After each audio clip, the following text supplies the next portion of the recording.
在无锡太湖边上，除了吃正宗的大闸蟹，一定要品尝一下地道的西帮菜。Hello， 大家好，今天我来到了无锡。作为一名美食博主，不做菜，咱们得吃菜。今天呢，我们品尝一下正宗的无锡菜，来到了当地人比较认可的一家馆子——老牛窝里。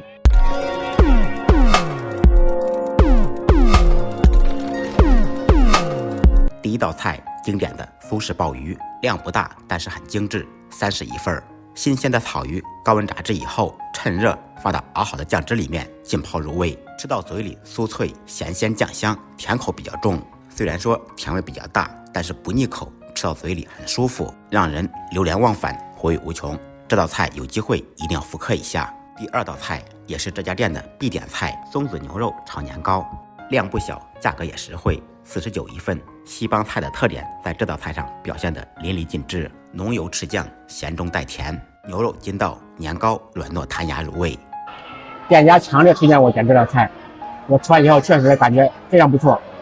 年糕呢筋道弹牙入味，酱香浓郁；牛肉呢看着块不小，但是吃起来非常的嫩，非常的滑，两者搭配起来简直绝配。这道菜可以。第三道菜要了一道素菜蓬哈菜，其实呢就是茼蒿的一种。这道菜做法也非常简单，就是清炒，吃起来清香软嫩。终于吃上了一道没有甜味的菜。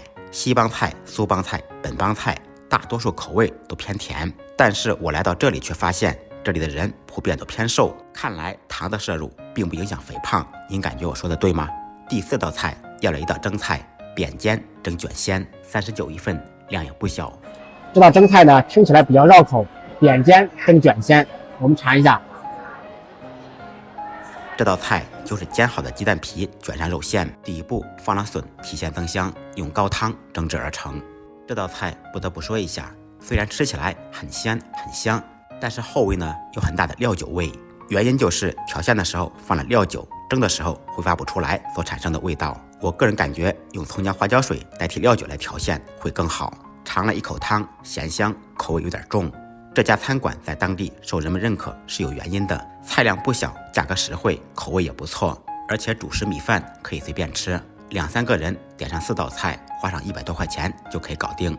在无锡这价位绝对是感人的。